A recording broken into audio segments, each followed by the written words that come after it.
우리가 서로 대화를 하고 또 말을 할 때에는 상대방이 내 앞에 있습니다. 그래서 서로 이야기할 때는 공통된 관심사와 그 다음에 어떤 사전 배경이 맞춰서 이야기되기 때문에 듣는 사람은 그렇게 내가 하는 말을 잘 모르질 않아요. 그런데 제3자가 그 옆에서 그 사이에 그 두 사람 사이의 대화에 끼어들려고 한다면 지금 이 두 사람이 지금 무슨 말을 하고 있는가, 이 사람이 같은 말을 하고 있는데 지금 전후 좌우가 뭐고 지금 뭐에 대해서 얘기하는가를 사전 지식을 갖지 않으면 둘이 하는 얘기를 잘 모르는 것입니다. 우리가 아이들 인터넷 세계에서 말하는 말들 사이에 끼어들 수가 없는 것은 그 아이들 사이에 가지고 있는 생각이 공통되어져 있는 그 배경하고 그것을 함축해서 만든 단어들하고 이런 것들이 우리가 모르니까 분명히 한국말로 뭐라고 왔다 갔다 하고 자기들끼리 막 웃고 그러는데도 이건 도저히 옆에서 같이 웃을 수가 없는 거예요. 우리가 미국 코미디가 어려운 거는 남들은 웃는데 내가 안 웃는단 말이에요. 이거 왜 그래요? 끼어들지를 못하고 있는 거예요. 그들 사이에 이루어지고 있는 그 감정과 그 배경적 지식과 여러 가지를 그렇다는 모른다라는 것입니다. 여러분들이 오늘 읽은 성경을 읽어보면 2000년 전에 고린도 교회하고 바울 사이에서 어떤 일이 일어났어요. 그래서 그 문제 사이에서 이 문제가 이 교회의 치명적인 문제가 되기 때문에 바울이 그것을 해결하기 위해서 서로 몇 차례 중간에 왔다 갔다 하기도 하고 또 편지를 보내기도 하고 그 고린도 전서와 고린도 후서 사이에 또 편지가 하나 있었고 그 전에도 하나 있었고 잠깐 방문도 있었고 하는 여러 가지 배경 사건들이 있었어요. 그것을 알고 나서 오늘 본문이 말하고 있는 내용들을 쉽게 이해할 수 있는 것입니다. 먼저 고린도 교회에서 당시에 일어났던 일 두 가지를 우리가 알아야 할 것은, 첫 번째는 본문을 자세히 읽어보면 고린도 교회에 거짓 교사들이 들어왔어요. 바울이 한 곳에서 오랫동안 정착해서 복음을 전하는 어떤 지역 목회자로 부름받은 것이 아니라 바울은 자기가 교회를 세우는, 개척해서 세우고 이 말씀을 퍼뜨리는 그런 사도로 부름받았다는 것을 분명히 알고 교회를 세우고 지역의 목회자에게 맡기고 떠나가는 사역을 했어요. 고린도에 1년 반 동안 사역을 하고 교회를 세워놓고 떠나갔는데, 그리고 디모데를 보내기도 하고 어떨 땐 디도를 보내기도 했는데, 이 사이에 거짓 교사들이 들어와서 이야기를 하기 시작합니다. 바울이 수상하다. 저 바울이 사도가 아니다. 사실은 저 바울이 사도란 누구냐? 예수님이 직접 선택해서 예수님이 공인해 준 사람이 사도 아니냐? 그런데 바울은 예수님 당시에 제자들과 같이 가지도 않았다. 그러면서 또 바울이 하는 복음이 뭐예요? 할례를 금하고 그리고 율법, 안식일, 절기 같은 것을 지키지 말라고 하는 그런 과격한 말들을 한다. 그러니까 저 바울은 좀 수상하다. 초대교회 예루살렘 쪽에서 나온, 그러면서 우리는 예루살렘, 바로 베드로요, 또는 예루살렘 교회에서 직접 받은 그런 사람들이다 하고 교회로 들어오니까 고린도 교회, 바울이 세운 교회가 갑자기 시험이 들기 시작했어요. 그런가? 바울이 사도가 아닌가? 만약에 바울이 사도가 아니라면 어떻게 될까요? 바울이 자기들에게 가르쳤던 말들이 전부 헛것이 되는 겁니다. 여러분, 제가 만약에 제가 목사가 아니었다, 만약에 그래서 가짜 목사다, 어느 날 갑자기 자기가 손에다 머리에 손 얹고 나는 목사, 오늘부터 내가 목사한다, 이렇게 한 사람이었다. 그럼 제가 지금까지 이때까지 했던 말들 다 뭐가 될까요? 그거 이상한 사람이 한 헛된 말이었네? 이거하고 비슷하게 되는 겁니다. 사도란 뭐냐? 예수님께서 가실 수 없는 곳에 예수님께서 전권대사로 너는 내 이름으로 가서 너가 내 말을 할 때에 네가 한 말 모든 것은 내가 하는 거다. 예수님이 그렇게 권위를 준 사람들이에요. 그래서 바울이 전하는 복음의 권위는 바울 개인의 독창성이 있는 것이 아니라 예수님이 그에게 가르쳐 주신 계시를 그대로 말한 것이기 때문에 권위가 있는 것입니다.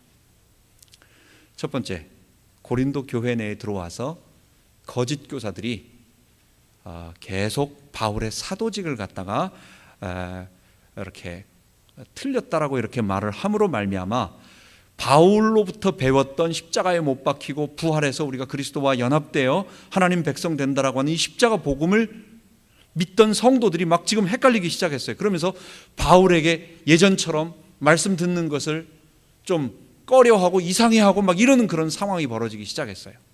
두 번째, 어떤 일이 벌어졌냐면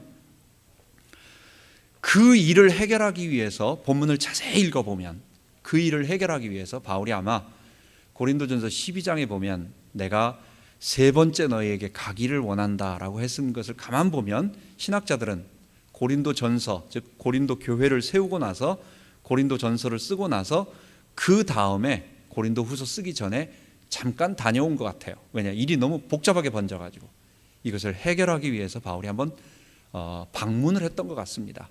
이거는 어디에 내가 방문했다 이러기보다는 내가 세 번째 방문하기를 원한다라는 말 속에 아마 그렇게 들어있는 것을 우리가 이렇게 전체를 구성해 봅니다. 근데 그 문제가 해결되지 않았어요.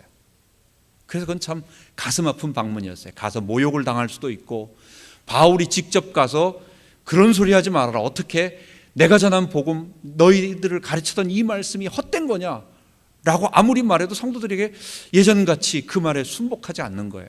바울은 너무 가슴 아프고 어쩌면은 사람들로부터 모욕을 당했을지도 몰라요. 그래서 가슴 아픈 방문이라고 말하는 그 세 번째 방문이 있었던 것 같습니다. 그리고 돌아와서 바울은 고린도후서 2장에 보면 2장 4절에 보면 내가 눈물로써 너희들에게 편지를 쓴다라고 하는 그 편지를 고린도후서 사이에 보냈던 것 같아요. 눈물로써 나 좀 다시 받아줘라 이런 말을 하는 것이 아니라 가슴이 찢어지는 아픔과 눈물 속에서 이들에게 엄하게 마지막 최후 통첩을 내리는 것 같습니다. 그래서 그거는 눈물의 편지라고 했을 때 내가 눈물로 너희들에게 편지하노니 라고 했던 그 구절을 보면 고린도 후서를 쓰기 전에, 고린도 전서가 그 눈물의 편지는 아니니까 그 사이에 분명히 지금은 우리가 소실되어서 어디 있는지 모르지만 그 편지가 분명히 있었다. 근데 그 편지에 뭐라고 썼느냐, 여러 가지가 있지만 그 편지에 내가 다시 고린도 교회를 방문하지 않겠다라고 하는 말을 쓴 겁니다. 고린도전서 16장에는 바울이 마지막에 내가 너희들에게 방문한다. 근데 방문하는 목적에 대해서 말하고 있어요. 그거는 너희들 헌금해서 구제 헌금, 예루살렘 구제 헌금을 해서 내가 너희들에게 가서 그 구제 헌금을 받아다가 예루살렘에 있는 성도들에게 전달해 주겠다. 교회에다가 전달해 주겠다. 그게 이제 고린도후서 8장과 9장 거기에 나오는 헌금에 관한 겁니다. 단순하게 아무렇게나 헌금하라는 것이 아니라 이건 굉장한 목적을 가지고 있는 거예요. 즉 이방인들과 유대인들이 하나가 되는 첫 번째 그런 목적이 하나 있고, 이방인 교회와 유대인 교회는 오늘날 우리가 인종 간의 갈등이 있거나 아니면 다른 민족에 대해서 대하는 그런 정도 차원이 아니라 유대인들은 아예 이방인들은 이거는 이등 국민, 혹시 저들이 하나님 백성 되면 우리 발끄덩이 잡고 우리를 따라서 겨우 하나님 백성 되는 그런 거다. 하나님이 이방인을 창조하신 이유는 뭐냐? 지옥의 불쏘시개를 하기 위해서 창조하셨다. 이 정도까지 말하고 있었습니다. 유대인들이. 그런 사람들이 예수를 믿고 구원받았지만 여전히 그런 민족의 어떤 의식이 기본 배경으로 깔고 있어요. 우리가 아무리 예수 믿고 구원받았어도 일본 사람들에 대해서는 축복이 잘 안 나오는 거예요. 이게 이런 기본적인 배경, 그러면 안 되지, 일본 사람들에도 우리 축복해야 되지 알고는 있지만 그게 그렇게 쉽게 안 나온다고. 이게 저절로 이게 안 되는 거와 마찬가지로 유대인들이 예수 믿었어도 유대인 교회 안에서 이방인 교회에 대해서는 좀 그렇게 생각하고 있습니다. 그렇기 때문에 이방인들이 지금 유대의 기근이 들어서 어려움을 당하고 있으니까 이방인들이 교회에서 헌금을 해가지고 예루살렘 교회에 가져다 줬을 때 이방인들과 유대인들은 하나가 될 수 있다라고 하는 첫 번째 문제와, 두 번째는 그건 거기서 끝나는 것이 아니라 이사야에서 예언해 보면 복음이 회복되었을 때 말세의 시온산으로 많은 이방인들이 다 은금 제물을 가지고 돌아온다는, 그게 복음이 회복되고 하나님의 구원이 선포될 때는 모든 자들이 하나가 되면서 예루살렘으로 모여든다라고 하는 그런 생각을, 그 시온 순례 사상을 바울이 믿었기 때문에, 그것을 생각했기 때문에 이 구제 헌금에 대해서 중요하게 생각한 겁니다. 바울이 고린도전서 16장에 내가 너희 교회에 가서 전에 말했던 것처럼 헌금, 구제 헌금을, 예루살렘 구제 헌금을 내가 준비시켜 놓은 것을 내가 받으러 가고 그것을 다시 한번 모금을 하겠다. 근데 그 사이에 문제가 생겨가지고 바울이 엄한 편지, 눈물의 편지로 엄중하게 말하면서 나 다시는 너희 교회 안 간다 라고 선언을 한 겁니다. 그 배경 속에서 오늘 고린도 후서를 쓴 것입니다.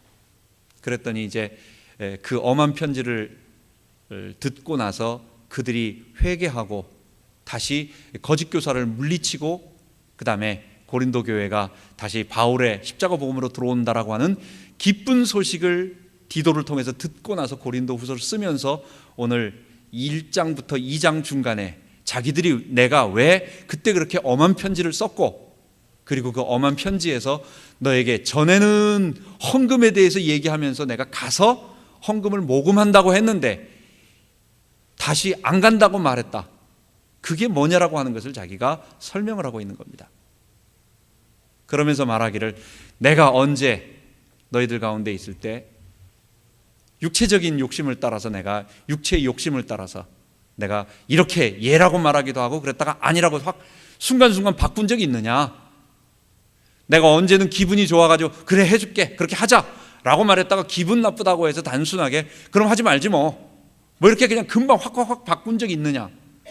내가 너희들에게 엄한 편지를 통해서 너희들에게 교회를 방문하지 않겠다고 말한 것은 내가 육체를 따라서 경홀하게 선택한 것이 아니라, 내가 오늘 읽은 본문 마지막 절에 보면 거기에 뭐라고 말하냐면 1장 23절 24절에 보면 다시 고린도에 가지 아니한 것은 너희를 아끼려 함이라고.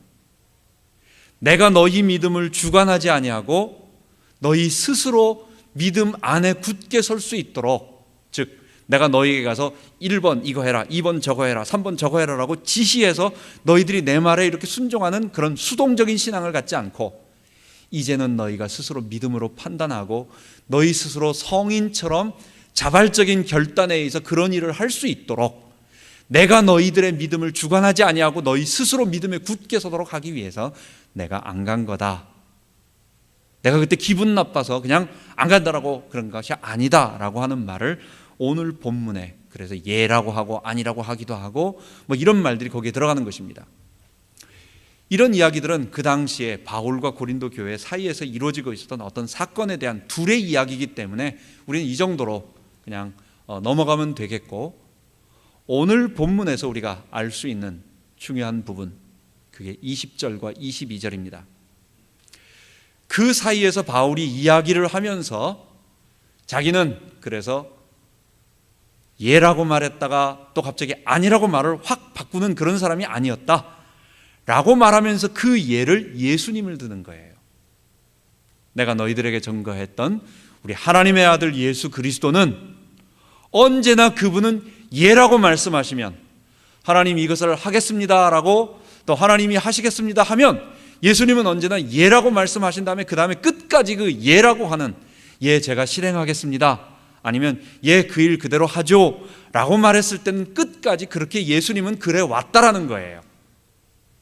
첫 번째, 자기가 예와 아니요를 획가닥 하는 그런 감정적으로 하는 그런 말을 바꾸는 사람이 아니라, 우리 예수님이 그러셨듯이 나도 그렇다 라고 하면서 자기의 예의 모델을 예수님께 들고, 더 중요한 것은 20절에 하나님의 약속은 얼마든지 그리스도 안에서 예가 되나니 그로 말미암아 우리가 아멘으로 화답하여 하나님께 영광 돌리게 하였느니라.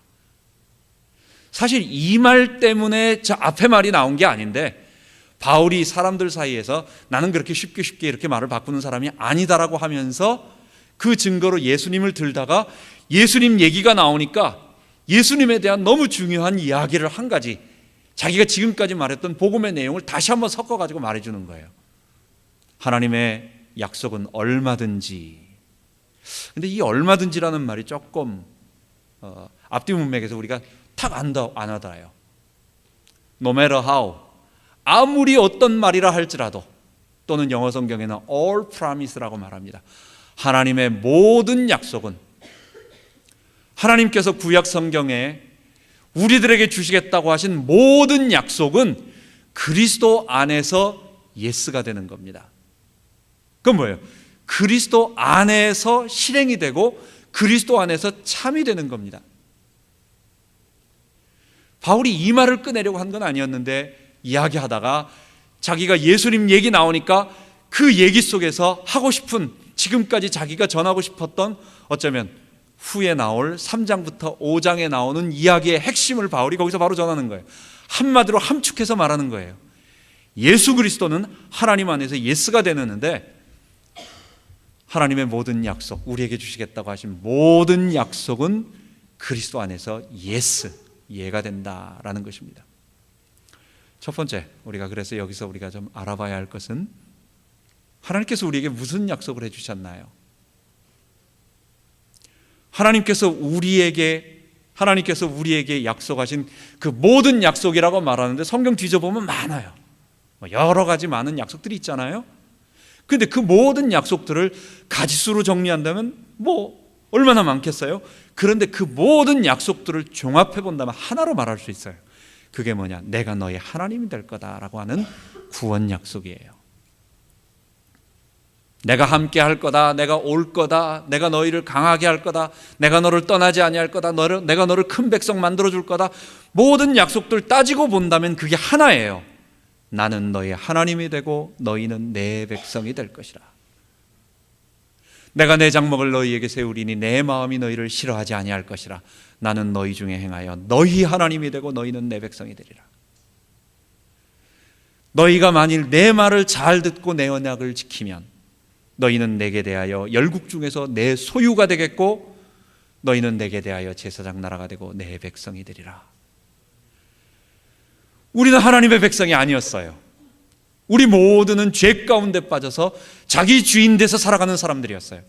그런데 하나님이 우리를 끄집어내 주셔서, 그거는 구약의 아브라함 후손인 이스라엘 백성들을 말하는 것이고, 예수님을 통해서 아브라함 백성된 우리 모두를 말하는 것입니다. 우리를 하나님이 자기 백성 삼아 주시겠대요. 구원 약속이에요.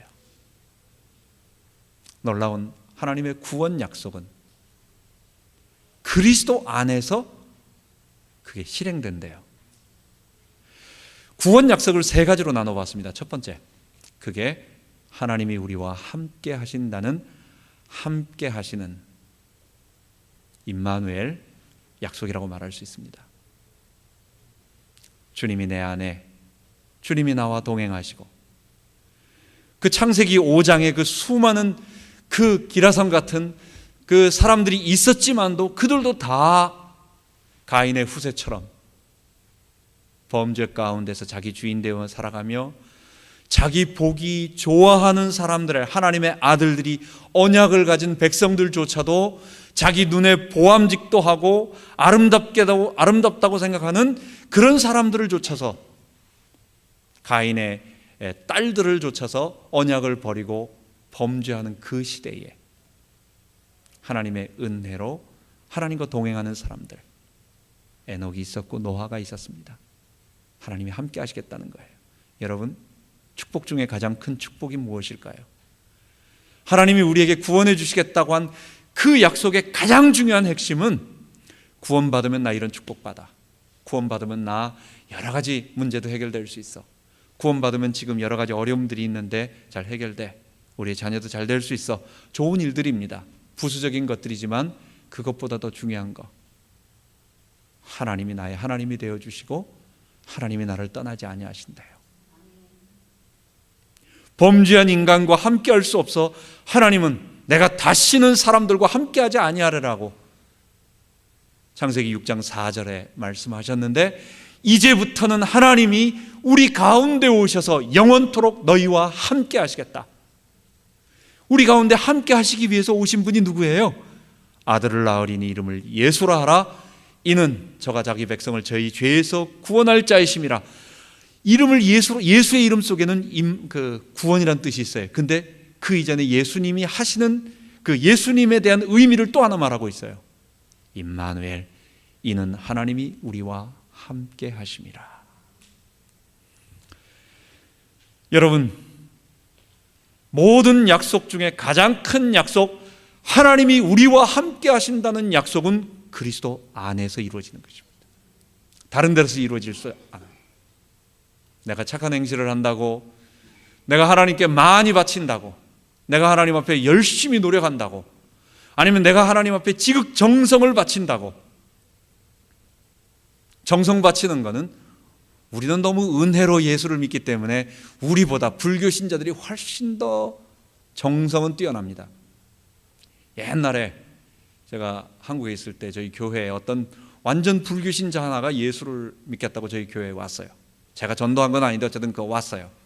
왔는데 그 사람 하는 말이 자기가 시도 없고 때도 없이 늘 새벽마다 가서 빌고 40일 동안 빌고 100일 동안 빌고 뭐 돈은 없어도 무슨 뭐 고기 생선은 가장 좋은 거 제사 보내고 하여간 평생을 그렇게 했는데 자기가 이렇게 망했다는 거예요. 그래서 이거는 도저히 아니다. 도저히 이렇게 해서는 안 된다는 거예요. 우리가 그 정성의 절반만 해도 아마 역사가 일어났을 겁니다. 하나님 앞에.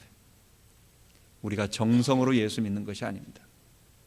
하나님이 우리를 함께 하시고 우리를 축복하시는 것은 정성과 노력과 우리의 어떤 행위가 아닌 하나님의 은혜로 우리를 구원하여 주시고, 또 언제? 우리가 그리스도 안에 있을 때, 십자가에 못 박혀 죽고 십자가에서 우리가 주님과 함께 부활하여 날마다 예수의 주되심을 고백할 때, 하나님의 모든 약속 중에 핵심, 하나님이 우리와 함께 하신다는 약속은 이해가 되는 겁니다. 하나님의 약속을 두 번째로 우리가 본다면, 우리의 삶에서 많은 일들이 사망으로 나타나요. 우리에게 지긋지긋하게 나타나고 있는 여러 가지 아픔의 고통들, 눈물들이 많이 있습니다. 여러분, 우리의 문제가 없습니까? 우리 아이들 어렸을 때 보면, 전에 한번 우리 초등학생인가요? 한번 한 몇 년 동안 우리 교회에 와서 있다가 한국으로 돌아간 유학생 아이가 있었어요. 그 아이한테 야, 너 엄마가 주는 밥 잘 먹고 또 이모 잘 도움 받아서 학교 열심히 다니고 공부 열심히 하면 됐지 뭐 그렇게 뭐 말이 많고 걱정이 많냐 했더니, 목사님, 우리는 걱정이 없는 줄 아세요? 그런 말을 하는 거예요.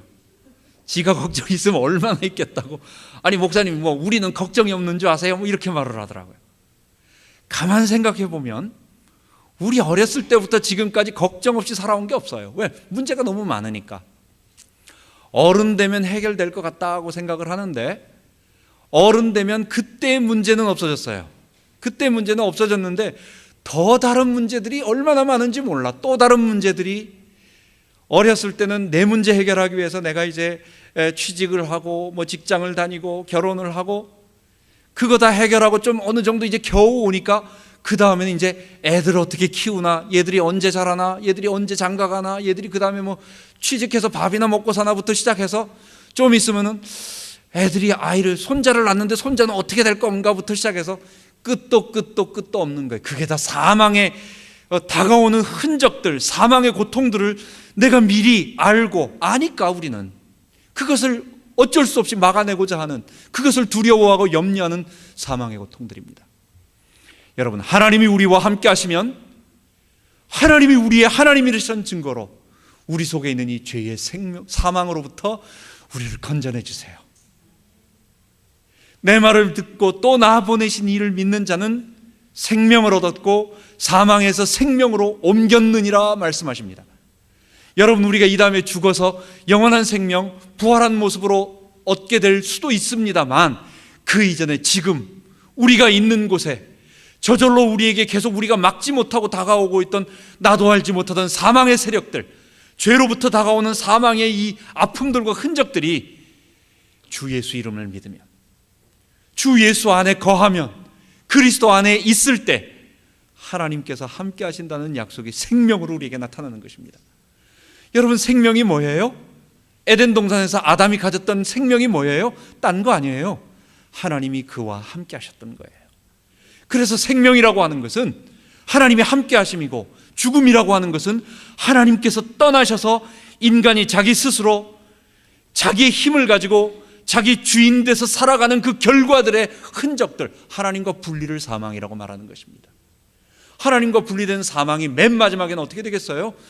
자기 주인 돼서 살아간 결과의 흔적을 하나님으로부터 심판받는 겁니다. 지옥 가서 불 속에 들어가는 것만 죽음이 아니고 사망이 아니라, 우리가 이 땅에 하나님 없이 자기 주인 돼서 살아가며 하나님과 단절된 흔적들이 나타나고 있는 모든 것이 사망의 흔적입니다. 우리가 그리스도 안에 있을 때 하나님께서 함께 하신다는 약속, 생명의 약속이 내게 점점 나타나고, 생명은 그냥 있으면 빛으로, 아니면 따뜻한 열로, 아니면 여러 가지로 내게 흔적으로 나타나요. 여러분, 캄캄한 밤에는요, 옆에 저희 그 조그마한 창고 같은 방이 하나 있습니다. 거기 들어가 보면 문을 닫으면 밤중에 아무 빛도 안 들어와요. 완전히 그 뭐 대인이라고 하는 여러분 창문 없는 그런 데 있잖아요. 근데 어디서 조그마한 라이트, 아주 작은, 누가 시계 이렇게 불 본다고 잠깐이라도 저쪽에서 바깥에서 하면 그게 문틈으로 들어와서, 아, 여기가 문이구나라는 걸 알게 돼요. 그게 작든지 그게 흐리든지 그게 약하든지 상관이 없어요. 오히려 깜깜할수록 그 빛은 우리에게 보여지고, 생명은 아, 저게 생명이구나 하는 게 나타나고, 그리고 점점 나타나게 돼 있어요. 내가 주인 돼서 어쩔 수 없이 죄 가운데서, 사망 가운데서 사단에게 잡혀있는 모든 아픈 눈물들과 고통들은 주 예수 안에, 그 주 예수 때문에 나도 모르게 내가 어떻게 용을 쓰려고 하는 게 아닌데, 내가 어두움을 물리치려고 막 노력하는 것도 아닌데, 깜깜한 밤중에 전등빛을 켜기만 하면 몇 초 만에 그 어둠이 물러나나요. 내가 온 힘을 다해서 결심을 하고 쫓아내는 게 아니고, 켜는 순간 빛 보자마자 어둠은 떠나가게 되는 것입니다. 여러분, 주 예수 안에 거할 때, 우리 안에 주님이 주인으로 거할 때, 하나님이 우리와 함께 하실 때, 내 개인의 삶에서 일어나고 있는 아픔의 흔적들, 사망의 흔적들, 내 가정에서, 내 자녀 가운데, 내 산업에서, 내 사업에서, 모든 곳에서 나도 막을 수 없는 이 죽음의 흔적들이 물러갈 줄 믿습니다. 그리고 그것은 사실입니다. 이것은 여러분들 우리의 마음의 심리적인 위안이 아니라 생명의 빛이 우리 가운데 거하는 것입니다. 그리스도 안에서 예스가 되는 것입니다. 세 번째로 하나님의 약속을 우리가 또 볼 수 있는 것은, 그것은 하나님께서 구원의 이 모든 약속, 하나님이 함께 하시고, 그리고 함께 하시는 증거로 죄와 사망과 사단에 잡혀있는 우리에게 이 생명이 거하도록 하신다고 하는 이 약속은 우리가 살아있는 동안 어디를 통해서 얻게 되느냐? 교회입니다. 지역교회입니다. 하나님은 우리에게 지역교회를 약속해 주셨습니다. 예수님은 아브라함을 부르실 때 너를 구원하겠다고 하지 아니하시고 너와 내 자손을 구원하겠다고 말씀하여 주셨어요. 하나님의 백성들입니다. 한 사람만 구원하는 것이 아니고, 아브라함 너만 구원하겠다가 아니라 너와 연관된 너의 자녀, 그래서 주 예수를 믿으라. 그리하면 너와 내 집이. 집은 뭐예요? 우리 하우스가 된다는 얘기예요? 그 얘기가 아니죠. 건물이 구원받는 게 아니고, 나와 연관된 내 부모님, 내 자녀, 내 친척, 심지어는 내 식솔들까지, 내가 직장에서 나를 통해서 같이 일하고 있는 동료들까지 모든 권속이라고 말합니다. 이것을, 이런 모든 사람들에게 하나님의 구원이 임한다는 거예요. 그게 뭐예요? 교회의 축복이에요.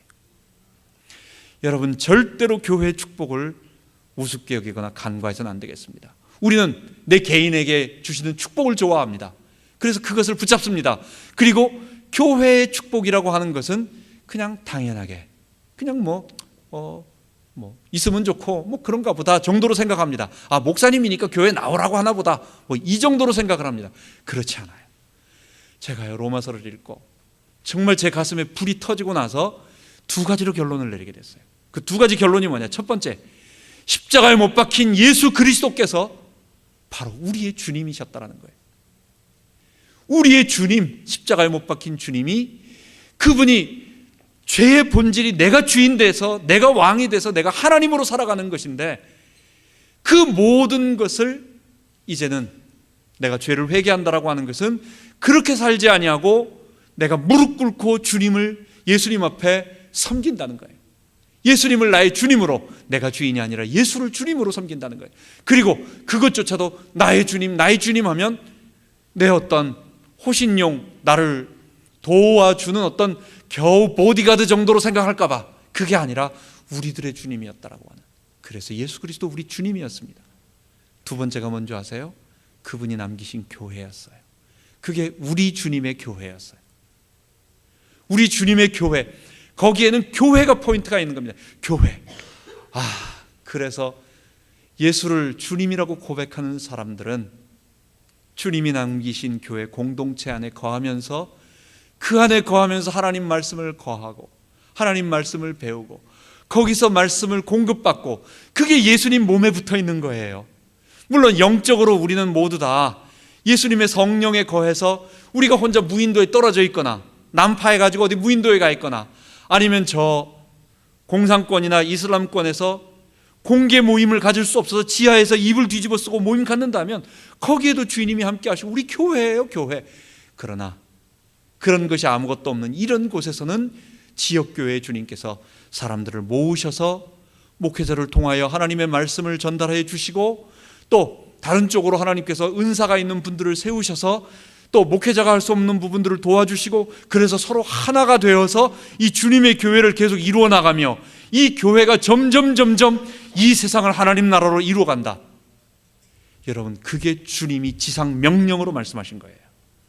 이거는 우리가 그냥 좋지 뭐, 그냥 교회는 내 필요를 채워주는 하나의 좋은 도구 정도가 아니라, 예수를 믿는 사람은 교회 나오는 사람입니다. 여러분, 그 명심해야 돼요. 우리 인터넷 교회 온라인 처치가 있습니다. 어쩌면 사이버 처치라고 말할 수 있겠어요. 사이비 처치가 아니고 사이버 처치. 인터넷상에서 만들어놓은 웹사이트가 있습니다. 여러분, 인터넷 안에 우리 교회도 아주 인터넷 사역을 중요하게 생각을 하고 인터넷 사이트를 만들어 놓고, 어쩌면 어떤 부분으로 본다면 사이버 처치라고 볼 수 있는데, 사실은 엄밀하게 말한다면 사이버 처치라고 말하는 이 온라인 처치는 우리 로컬 처치, 우리 지역 교회, 주님이 만드신 지역 교회의 특수한 한 사역입니다. 파라처치라고 말하는, 파라라고 하는 게 뭐예요? 함께 패러럴리즘, 병렬이잖아요. 병렬, 같이 가는 거예요. 즉 로컬 처치라고 하는 교회가 있고, 파라처치라고 하는 교회와 함께 하고 있는 병렬, 같이 옆에서 하는 사역이라는 거예요.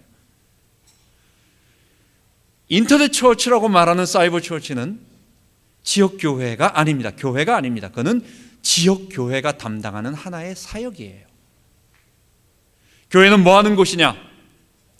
하나님의 바른 말씀이 선포되어지고, 그 말씀으로 두 가지의 거대한 그림이 하나 있습니다. 그게 뭐예요?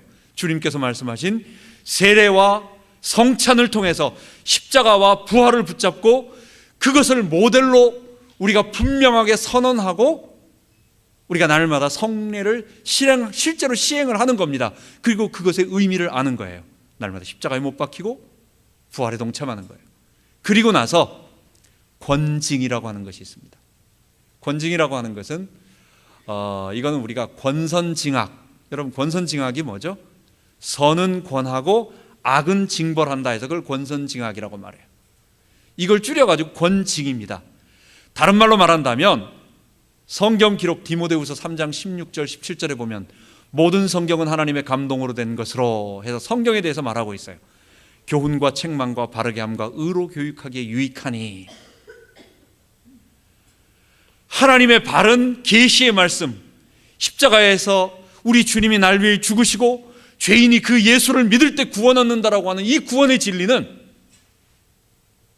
성례와 그 다음에 세례를 통해서 우리 가운데 직접 시행되어지면서 그것이 체험되어지고, 그리고 그 말씀이 실제로 내게 적용되어질 수 있도록 교훈해 주기도 하고 책망해 주기도 하고 바르게 교육하고 의로 교육하는 이런 일들을 잘 실제로 해줘야 되는 거예요. 이게 교회예요.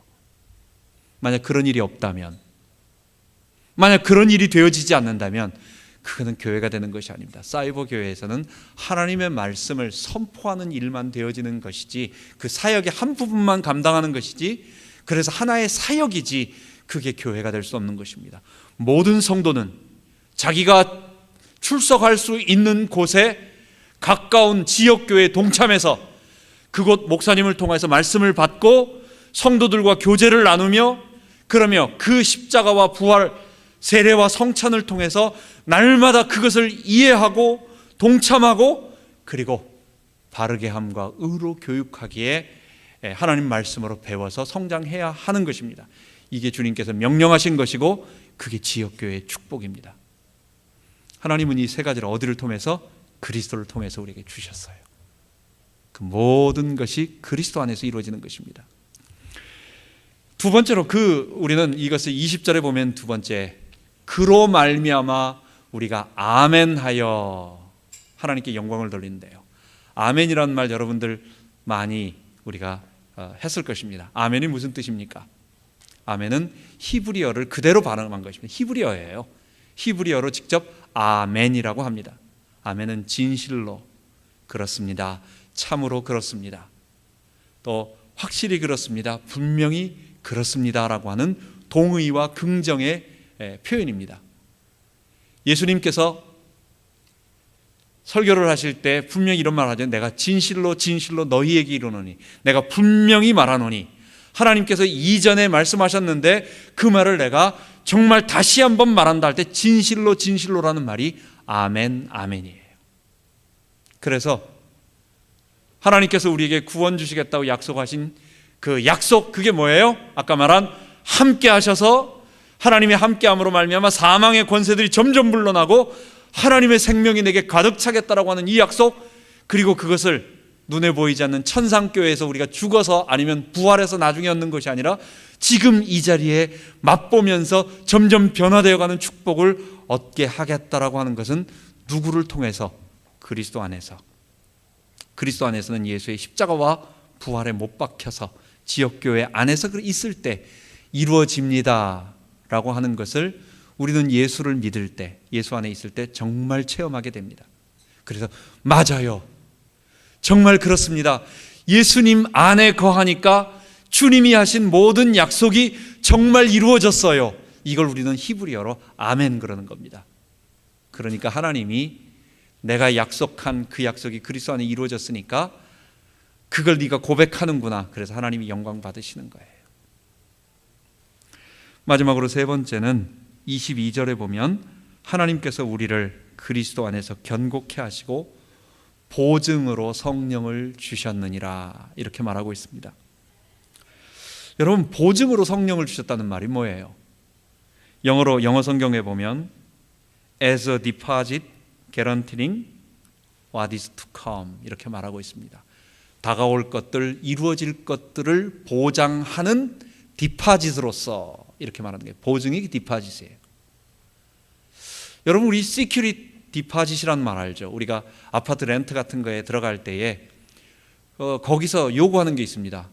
디파짓, 시큐리티 디파짓. 이게 이제 우리말로 번역하면 보증금 내놓으라는 얘기예요. 우리를 지키기 위해서 누가 가드를 갖다가 세워주는 겁니까? 그거 하기 위해서 시큐리티 디파짓을 하는 겁니까? 그게 아니에요. 우리가 꼬박꼬박 렌트비를 내겠다. 혹시 우리가 이걸 파손시키지 않고 집을 잘 보존하겠다라고 내가 저 사람, 이 아파트 주인한테 내가 그걸 그 보증금 시큐리티 디파짓을 내는 거예요. 나를 보호하는 게 아니고 그 채무자라고 표현할 수 있겠죠. 그 주인을, 그 사람을 보증해 주는 거예요. 그 사람이 딱 담보물을 갖는 거예요. 그래서 만약 문제가 생기면 그 담보물을 이제 가지고 이제 하는 거죠. 내가 담보물을 준다라고 하는 것은 뭡니까? 내가 계약서대로 약속한 것을 반드시 지키겠다라는 뜻이에요. 하나님께서 우리하고 약속을 하셨는데, 하나님께서 어떤 약속을 주셨어요? 첫 번째, 내가 너를 분명히 내 백성으로 삼아서 너를 떠나지 아니하고 함께하고 너에게 생명을 줄 거고 사망 이기게 하고 만들 거고 사단 이기게 만들 거고 그리고 교회의 축복을 통해서 너를 하나님의 백성으로 만들어가고 이 세상을 하나님의 나라로 바꿔갈 거야 라고 하신 이 약속, 그리고 그건 여기서 끝나는 겁니까? 결국 최종적으로 부활의 때 완성이 될 거야 라고 하는 이 약속에 대한 보증으로, 그게 하나님이 어느 날 기분 나쁘셔가지고 그냥 없던 일로 하지 뭐 이렇게 해서 그냥 싹 없애버리는 것이 아니라 내가 이건 반드시 이루겠다라고 해서 보증을 걸 때는 일부를 보증하는 사람이 있습니까? 근데 전부 완전히 다 걸 정도, 이거 잃어버리면 안 될 정도의 중요한 것을 보증을 하는 겁니다. 그걸 담보물로 갖고 있는 거예요. 성령님을 우리 가운데 보내주셨어요. 성령님이 우리 안에 거하셔서 떠나지 아니하시고 영원토록 함께 하세요. 그분이 그렇다면 성령님은 물질이나 물건이 아니에요. 물건은 그냥 가만히 있습니다. 내 주머니 속에 가만히 있어가지고 성령을 꺼내가지고 구원받은 증표를 이렇게 내보내는 게 아니라 성령은 하나님이세요. 인격이세요. 인격이라는 말은 지정의를 가지시고 독립적으로 우리 인간처럼 판단하시고 또 감정이 있으시고 어떤 일을 추진하는 의지가 있다는 얘기. 한마디로 하시고 싶은 생각이 있고 하시고 싶은 의지를 가지고 독자적으로 생각하시는 독립된 인격이라는 거예요. 그게 인격이에요. 하나님은 그런 분이세요. 그분이 내 안에 영원토록 거하셔서 나와 함께 하시겠다고 말씀하셨습니다. 뭔 의미겠어요? 성령님이 내게 무슨 문신처럼 가만히 성령 있음 이렇게 써가지고 있는 게 아니라 그분이 나를 떠나지 아니하시고 내가 잘못할 때는 경책해 주시고 어떨 때는 위로해 주시고 어떨 때는 잘했을 때는 칭찬해 주시고 위기를 만났을 때 내가 모를 때는 보호해 주시고 떠나지 아니하시면서 나를 계속 그렇게 만들어 가시겠다는 거예요. 그분이 내 안에서 역사하시겠다는 거예요. 이게 우리의 구원의 보증이라는 거예요. 이게 구체적으로 3장부터 5장에 말하고자 하는 내용이에요. 바울이 말하고 있는 로마서와 갈라디아서 복음의 전체 내용이에요. 성령님을 보내서, 근데 어떤 사람에게? 예수의 십자가에 못 박혀 자기 주인됨을 포기하고 예수의 주되심 앞에 굴복한 사람들에게 예수님이 내 안에 주인으로 계시고 성령님이 내 안에 영원토록 거하셔서 그분이 나를 그렇게 만들어 가시겠다고 구원 약속 주시겠다는 거예요. 여러분, 이거 믿고 구원받는 겁니다. 우리가 이것 때문에 구원받는 것입니다. 바울은 말씀 속에서 22절에 그래서 오늘 그 말을 하는 것입니다. 마지막으로 우리가 이 말을 정리하면서 이야기를 하겠습니다. 서론 부분에 보면 그냥 바울과 고린도 교회에서 뭐 우리가 그 사실을 알 필요가 뭐 있어요? 고린도 교회에 서로 그런 튀고 좀 어려운 일이 있었다. 뭐 우리하고 무슨 상관이 있겠어요? 근데 그 와중 속에서 되어지고 있는 상황을 보면서 첫 번째 우리가 알 것은 사탄은 어떻게든지 성도로 하여금, 성도가 뭐예요? 교회죠. 교회 성도들로 하여금 하나님의 말씀을 받지 못하게 하려 하는구나. 여러분 그거 잊어서는 안 됩니다. 여러분, 사탄이 성도를 멸망시키는 것은 어느 날 확 꺾어버려가지고 죽이는 게 아니에요. 서서히 고사를 시킵니다. 그 고사라고 하는 것은 하나님의 말씀의 양분을 서서히 줄여들어요. 하루아침에 딱 끊어버리면 티가 확 나니까 또 끊을 수도 없어요. 자기가 무슨 수로 끊습니까? 하나님의 말씀을. 그러니까 성도로 하여금 그렇게 좋아가지고 열심히 말씀 듣던 사람이 어느 날 슬슬 배가 불러가지고 이제는 내가 말씀 듣는 거 이제 한 번으로 줄여도 되겠지. 2번 말씀을 읽고 3번 읽던 사람이 이쯤 되면 내가 이제 한 번 봐도 되지. 내가 뭐 기도 한 번 정도 해도 되지. 이렇게 서서히 양을 줄이면서 배부르게 만드는 거예요. 다른 것을 배부르게 만들어서 하나님 말씀으로부터 점점 멀어지게 만들어요. 그러면요, 사람은 자기도 모르게 서서히 힘이 빠집니다. 처음에는 힘 빠지는데 힘 빠지는 게 눈에 보입니까? 안 빠져요. 처음에 한 며칠 안 먹어도 그냥 펄펄 나는 것 같아요. 아무 문제 없는 것 같아요. 근데 그게 증거로 서서히 나타납니다. 사람이 망할 때는요, 사업하다가 어려움 당할 때는 그날 팍 망하는 게 아니고 어느 날 조금씩 어려움이 오는데 그걸 잘 몰라요. 그러다가 어려움이 오는 거예요. 마찬가지로 사탄이 제일 큰 것은 이 생명의 양식인 하나님의 말씀이 성도들이 공급받지 못하도록, 그러기 위해서 뭘 하겠어요?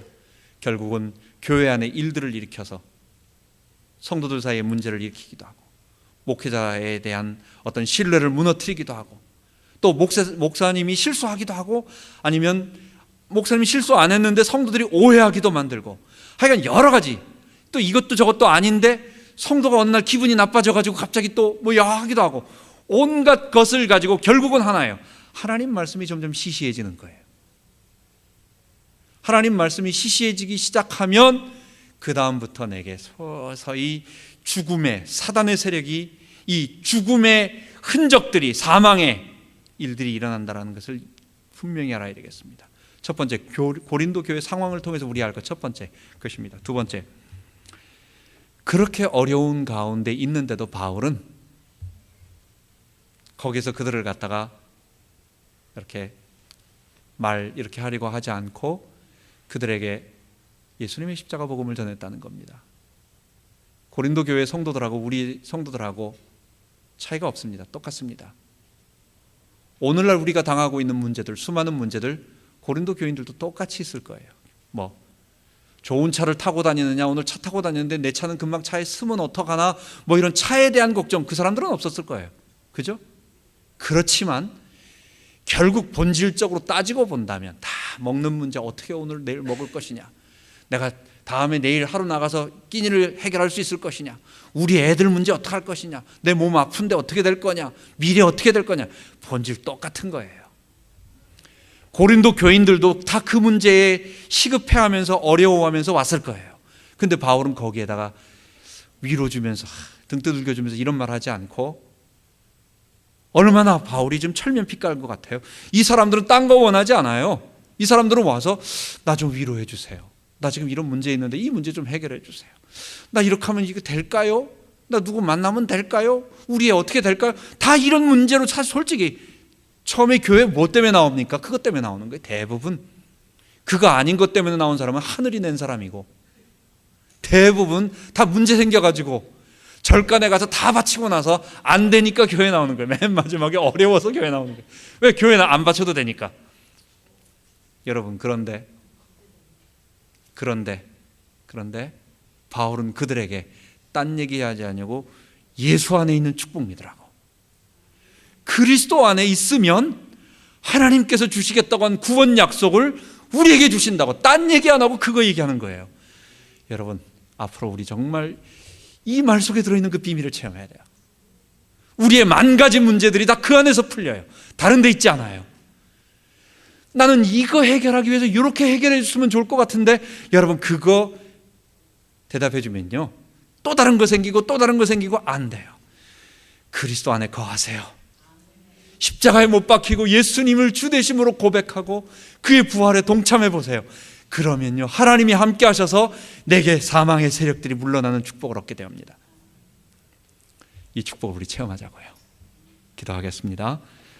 하나님 아버지, 하나님께서 우리에게 약속하셨던 모든 구원의 약속은 그리스도 안에서 성취되어집니다. 하나님 아버지, 정말 우리가 이것을 체험하기를 원합니다. 고린도 성도들이 다른 문제로, 자기 문제로 교회에 나와서 자기 문제 해결하고 싶어 하지만, 바울은 다른 얘기하지 아니하고 복음, 그리스도 안에 거하라고, 십자가와 부활에 동참해서 자기 주인됨 포기하고 예수의 십자가를 믿고, 그리고 예수의 주되심 앞에 무릎 꿇으라고. 그때 생명이 임하며 당신의 문제도 해결되고 하나님의 함께 하시는 축복이 임한다고. 하나님, 우리가 이것을 꼭 체험하기를 원합니다. 그리고 지역교회의 축복을 얻기를 원합니다. 이 응답을 허락하여 주옵소서. 우리 주 예수 그리스도의 이름으로 기도하옵나이다. 아멘.